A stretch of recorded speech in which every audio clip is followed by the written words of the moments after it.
नमस्कार. श्री स्वामी समर्थ. तुम्हाला आजचा दिवस खूप छान आणि आरोग्यदायी जावो. आता लवकरच मार्च सुरू झाला आहे आणि पाडव्याला नवीन वर्षाची सुरुवात होत आहे. त्याचबरोबर महत्त्वाचे आपल्या स्वामींचा प्रगट दिन, याची आपण आतुरतेने वाट बघतो. त्यामुळे स्वामींना त्या दिवशी काय आवडतं, कशी सेवा करायची, हे तर आपल्या सगळ्यांना माहीतच आहे.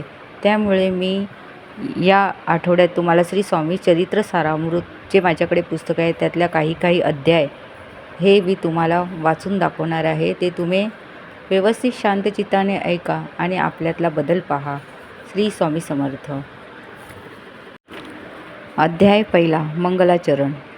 श्री गणेशाय नमः. अक्कलकोट निवासी श्री स्वामी समर्थ महाराज यांच्या चरित्रातील दिव्य आणि अद्भुत लीलांचे वर्णन असलेल्या श्री स्वामी चरित्र सारामृत या ग्रंथाच्या आरंभी श्री गणपती, सरस्वती, श्री गुरु, श्री कुलदैवत, जगद्गुरु भगवान श्रीकृष्ण, पूर्ण दत्तावतार, दिगंबर, यतिवर्य, सद्गुरू श्री स्वामी समर्थ महाराज या सर्वांचे स्मरण करून मनपूर्वक नमस्कार करून हा ग्रंथ आपल्या कृपेने पूर्ण व्हावा असा आशीर्वाद मागते. कलीचा प्रताप वाढला. लोक धर्मभ्रष्ट होऊन पापाचरण करू लागले.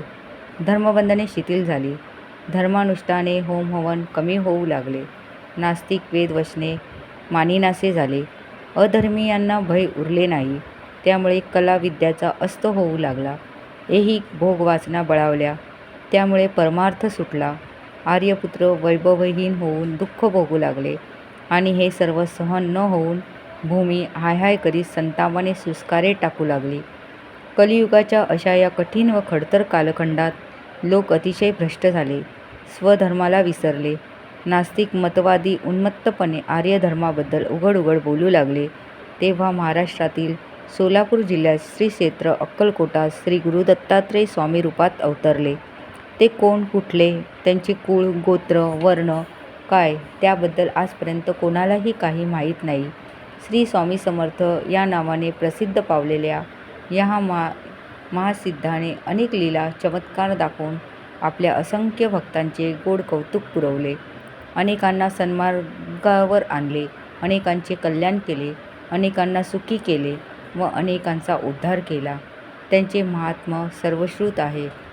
त्यांचा लोकात्तर चरित्र महिमा मुखाने गावा अशी माझ्या मनात इच्छा निर्माण झाली आहे. श्री सद्गुरू श्री स्वामी समर्थ महाराज अनादि अनंत अशा तुमच्या चरित्रही अगाध आहे. ते महान चरित्र मी अज्ञानी अल्पमती बालक कसे वर्णन करू. म्हणून तुमचे हे पवित्र कार्य तुम्हीच पूर्ण करून घ्या अशी तुम्हाला विनंती करतो.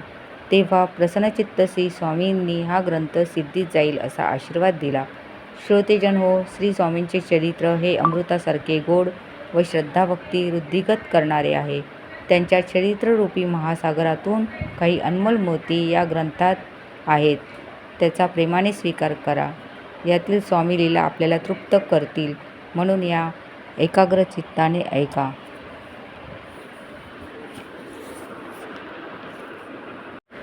अध्याय दुसरा. आम्ही कर्दळी वनातून आलो.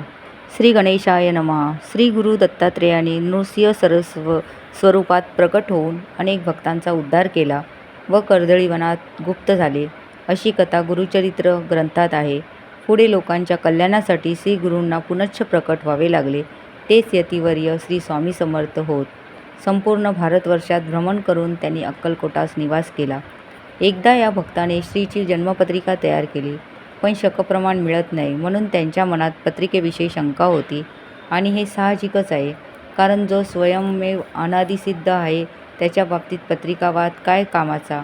असे सिद्धपुरुष अवतारून घेऊन लोकोद्धारासाठीच येते असतात.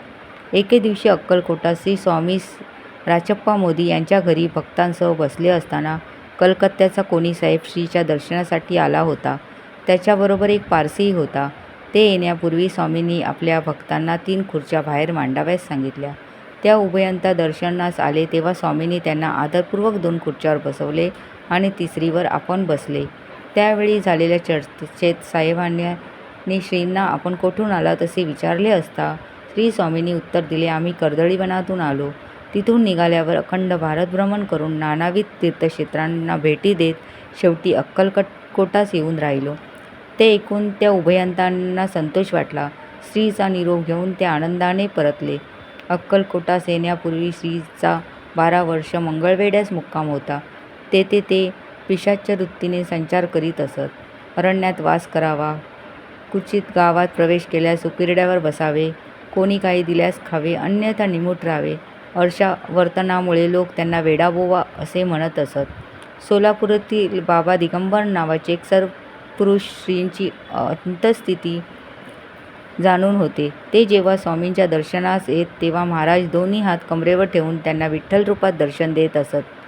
श्रोतेजन हो, स्वामींच्या लीलांनी बहरलेल्या अमृतमधुर अशा अनेक कथा पुढे मी वाचणारच आहे. त्यांच्या श्रवणाने वाचनाने आपणास सुख, शांती, समाधान लाभेल. त्यांच्या प्रभावाने भवभयाचे अरिष्ट सुटेल. श्री स्वामी समर्थ.